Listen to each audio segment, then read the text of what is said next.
तो गाइस जैसा कि पिछले एपिसोड में हमने देखा था, जो हानियो होता है वो सेवंथ एल्डर को चैलेंज कर देता है फाइट के लिए, और जो सेवंथ एल्डर होते हैं वो भी उसके चैलेंज को एक्सेप्ट कर फाइट करने के लिए आ जाते हैं। और जो सेवंथ एल्डर होते हैं वो जैसे ही अरीना के अंदर आते हैं, वो आते के साथ ही हानियो के ऊपर अपनी स्पोर्ट से अटैक कर देते हैं। लेकिन जो हानियो होता है वो अपनी स्पीड का इस्तेमाल कर हवा में चला जाता है और वो हवा में जाकर अपने तीनों अटैकों को बनाने लगता है। अटैकों को बनाते हुए वो सेवंथ एल्डर से बोलता है कि आज तुम नहीं बचोगे, मैं तुमसे अपने एल्डरों का बदला लूंगा। और इतना बोलकर वो सेवंथ एल्डर के ऊपर अपने अटैक को कर देता है। लेकिन हानियों के इस अटैक को देखकर सेवंथ एल्डर को कोई भी फर्क नहीं पड़ता और वो हानियों की तरफ देखते हुए बोलते हैं कि हानियों, तुम्हें क्या लगता है कि तुम्हारा ये मामूली सा अटैक मुझे कुछ कर पाएगा? मुझे तो इससे डोज लेने की भी जरूरत नहीं है। और सेवंथ एल्डर के ऐसे कॉन्फिडेंस को देखकर जो नानगोंग लिनो होता है वो बोलता है कि लगता है कि ये बंदा पागल हो गया है, क्योंकि ये इसके सोनिक हार्ट ब्रेक अटैक को डायरेक्टली ले रहा है। अगर ये अटैक डायरेक्टली उसे लगा तो ये पक्का इससे काफी ज्यादा इंजर्ड होगा। और वहीं दूसरी तरफ जो जाओ कुंग शैन होता है वो सेवंथ एल्डर को उस अटैक के सामने देखकर काफी ज्यादा खुश होने लगता है। वो खुश होते हुए बोलता है कि बहुत बढ़िया हानियों, इसे यहाँ पर खत्म कर दो।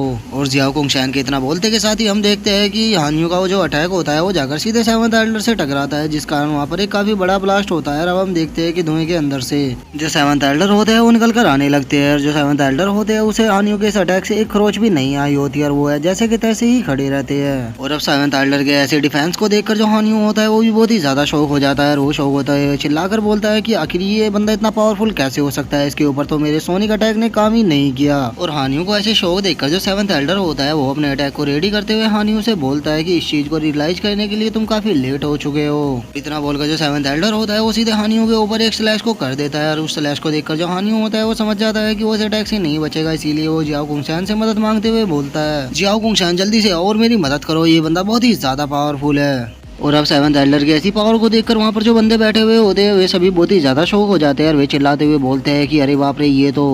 वोल्ट ब्लेड इंटेंट की सेकंड फॉर्म है। इसका मतलब ये बंदा भी जियान चैन की तरह स्वॉर्ड में काफी ज्यादा पावरफुल है। और वे बंदे ये बोल ही रहे होते हैं, लेकिन वहीं दूसरी तरफ जो जाओ कुंगशान होता है वो जाओ बिंग से चिल्लाते हुए बोलता है कि जाओ बिंग जल्दी से अपने बंदे को रुकने का ऑर्डर दो, नहीं तो तुम्हारे लिए अच्छा नहीं होगा। लेकिन जो जाओ बिंग होती है उसे जाओ कुंगशान की बात को सुनकर कोई भी फर्क नहीं पड़ता और वो जाओ कुंगशान से बोलती है कि मार्शल आर्टिस्ट की जो बैटल होती है वो उनकी किस्मत पे डिपेंड करती है कि वे जिंदा रहेंगे या मरेंगे, इसमें मैं कुछ भी नहीं कर सकती। और जाओ बिंग के इतना बोलते के साथ ही अब हम देखते हैं कि जो सेवंथ एल्डर का अटैक होता है वो हानियों को लग जाता है, जिस कारण हानियों का शरीर दो भागों में बढ़ जाता है और वो वहीं पर ही गिरकर मारा जाता है। और अब हानियों को इतनी आसानी से मरता हुआ देखकर जो जियाओ कुंगशान होता है वो बहुत ही ज्यादा शौक हो जाता है और वो चिल्लाते हुए बोलता है कि नहीं, ये सही नहीं हुआ, अब लगता है कि मुझे ही कुछ करना पड़ेगा। और इतना बोलकर जो जियाओ कुंगशान होता है वो सीधे जाकर स्टेज पर जो जियाओ बिंग होती है उसे फाइट के लिए चैलेंज कर देता है। और वो जियाओ बिंग को चैलेंज करते हुए बोलता है कि जियाओ बिंग, अगर तुम्हारे अंदर हिम्मत है तो आकर मेरे चैलेंज को एक्सेप्ट करो। और इतना बोलकर जो जियाओ कुंगशान होता है वो अपने मन में सोचता है, यहाँ पर इस फाइट को देखकर मैं इतना समझ चुका हूँ कि मैं लिन्यू या उसके ग्रुप के किसी भी बंदे को नहीं हरा सकता, तो मेरे पास अब एक ही चांस है कि मुझे जाओ बिंग को यहाँ पर डिफीट करना होगा। और उसे डिफीट करने के बाद मैं उसे इस कदर ह्यूमिलेट करूंगा कि वो यहाँ पर रुक ही नहीं पाएगी और वो यहाँ से चली जाएगी, जिसके बाद जो हार्ट क्लाउड ड्राउन है वो आसानी से मुझे मिल जाएगा। जिसके बाद अब हम जाओ बिंग को देखते हैं जो कि जाओ कुंगशान से फाइट करते हुए थोड़ी घबरा रही होती है और वो लिन्यू से पूछती है कि मास्टर लिन्यू, मुझे क्या करना चाहिए, क्योंकि वो मुझसे ज्यादा पावरफुल है और मैं उसे कभी भी नहीं हरा पाऊंगी। और जियाओ बिंग को ऐसे नर्वस देखकर जो लिनियो होता है वो जियाओ बिंग से बोलता है कि तुम्हें घबराने की कोई भी जरूरत नहीं है, मैं तुम्हें बताता हूँ कि तुम्हें क्या करना है, जैसा मैं तुम्हें बताऊंगा तुम्हें वैसे ही करना है, फिर तुम इसे आसानी से हरा दोगी। जो सुनकर जो जियाओ बिंग होती है वो लिनियो के पास में आ जाती है और जो लिनियो होता है वो जियाओ बिंग को बताने लगता है कि उसे आगे क्या करना है और वो उसको बताता है कि याओ क्लैन के जो सबसे मेन टेक्निक है वो सेकंड हाफ इंटेंट फायर है। तो तुम्हें करना ये होगा कि जब तुम उससे फाइट करोगी तो तुम्हें सबसे पहले अपनी इंटेंट फायर का यूज करना होगा और उसके पहले अटैक को रोकना होगा। और जब तुम उसके पहले अटैक को रोक दोगी तो उसके बाद उसके ऊपर अपनी क्यूज टेक्निक का यूज करना। और मुझे पक्का यकीन है कि अगर तुम उसके साथ इस तरह से फाइट करोगी तो तुम बहुत ही आसानी से उसे खत्म कर सकती हो। जो सुनकर जो जाओ बिंग होती है वो थोड़ा सा शौक हो जाती है और वो शौक होते हुए लिन्यू से पूछती है कि मास्टर लिन्यू, क्या सच में ऐसा मुमकिन है? जो सुनकर लिन्यू उससे बोलता है कि तुम्हें टेंशन लेने की कोई भी जरूरत नहीं है, जो मैंने बोला है तुम वैसा जाके करो। जो सुनकर अब जो जाओ बिंग होती है वो जाओ कुंगशान से फाइट करने के लिए आ चुकी होती है और जाओ बिंग को वहाँ पर देखकर जो जाओ कुंगशान होता है वो हंसते हुए जाओ बिंग से बोलता है, माय डियर कजिन, तुमने वैसे मानना पड़ेगा कि अपने लिए काफी पावरफुल लोगों को हायर किया है, लेकिन तुमने पावरफुल लोगों को हायर तो कर लिया, तुम अपनी पावर को बढ़ाना भूल गई। इसीलिए अब तुम देखना कि मैं इस फाइट के दौरान तुम्हारा क्या हाल करता हूँ। जो सुनकर जो जाओ बिंग होती है वो जाओ कुंगशान से बोलती है कि तुम्हें मेरी चिंता करने की कोई भी जरूरत नहीं है, तुम्हें अपने ऊपर ध्यान देना चाहिए। और अब जाओ बिंग की इस बात को सुनकर जो जाओ कुंगशान होता है उसे थोड़ा गुस्सा आ जाता है और वो अपने फायर के अटैक को बनाते हुए जाओ बिंग से बोलता है कि अब तुम मेरे हाथों से नहीं बचोगी। और इतना बोलकर अब जो जाओ कुंगशान होता है वो जाओ बिंग के ऊपर अटैक कर देता है और अब जो जाओ बिंग होती है वो लिन्यू की बात को याद करने लगती है कि लिन्यू ने उसको बताया था कि उसे पहले अपनी इंटेंट फायर का यूज करना होगा इसके अटैक को रोकने के लिए,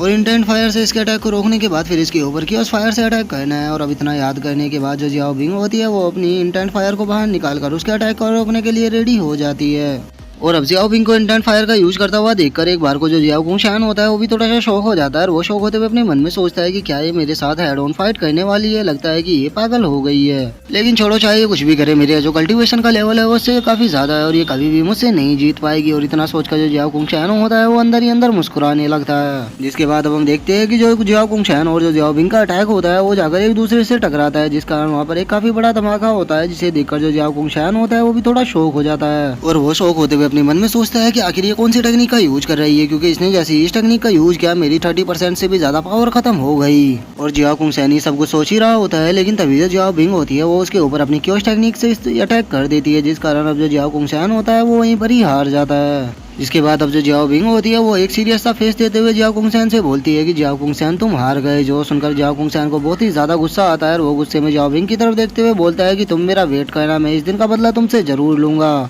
जिसके बाद अब जो जियाओ बिंग होती है वो लिन्यू के पास आकर उसका शुक्रिया अदा करते हुए उसे बोलती है कि मास्टर लिन्यू, आपका बहुत बहुत शुक्रिया, अगर आपने मुझे गाइड नहीं किया होता तो मैं कभी भी जियाओ कुंग सैन को नहीं हरा पाती। और अब ये पता लगने पर कि लिन्यू ने जियाओ बिंग को फाइटिंग के लिए गाइड किया था, जो जियाओ कुंग सैन होता है उसे बहुत ही ज्यादा गुस्सा आने लगता है और वो गुस्से में बोलता है कि ये ब्रैट फिर से मैं इसे जिंदा नहीं छोड़ूंगा। जिसके बाद अब हम पेंटिंग गॉडेस को देखते हैं, जो कि वहाँ पर बैठे हुए सभी डिसाइपलों से बोलती है कि ठीक है, तो अब यहाँ पर कोई और डिसाइपल है जो कि फाइट को करना चाहता हो। और पेंटिंग गॉडेस की इस बात को सुनकर हम देखते हैं कि वहाँ पर जितने भी डिसाइपल बैठे होते हैं वे सभी शांत हो जाते हैं और वे कुछ भी नहीं बोलते, जो देखकर पेंटिंग गॉडेस हंसते हुए बोलती है। सभी लोगों को देखकर ऐसा लग रहा है कि अब कोई भी फाइट को नहीं करना चाहता, तो चलो अब हम फाइनल इवेंट को जो बैटल वेपन है उसे स्टार्ट करते हैं। और इतना बोलकर जो पेंटिंग गॉडेस होती है वो प्रोफाउंड मार्शल स्वॉर्ड और जो हार्ड क्लाउड ड्रोन होता है उसे बाहर निकाल देती है। और उसे बाहर निकालने के बाद वो वहाँ पर सभी लोगों से बोलती है कि अब जो सबसे बड़ा प्राइज है वो आने वाला है। लास्ट रिवॉर्ड प्रोफाउंड स्वॉर्ड और हार्ड क्लाउड ड्रोन होने वाला है और ये 3 क्लैनों के बीच में होगा। तीनों क्लैनों को अपने लोगों को भेजना होगा और फाइट को करना होगा, और जिस क्लैन का भी डिसाइपल आखिरी तक टिका रहेगा उसके ये दोनों आइटम हो जाएंगे। तो चलो अब इवेंट को स्टार्ट करते हैं। और अब प्रोफाउंड मार्शल स्वॉर्ड और हार्ड क्लाउड ड्रोन को देखकर जो नानगोंग लिन और जो जियाओ कुंग सैन होता है वो दोनों बहुत ही ज्यादा खुश हो जाते हैं और वे खुश होते हुए बोलते हैं कि ये आइटम अब हमारे होने वाले हैं। और वहीं दूसरी तरफ हम जियान चैन को देखते हैं, जो कि प्रोफाउंड स्वॉर्ड को देखकर काफी ज्यादा खुश हो जाता है और वो खुश होते हुए बोलता है कि ये प्रोफाउंड स्वॉर्ड फाइनली इसे लेने का टाइम आ ही गया।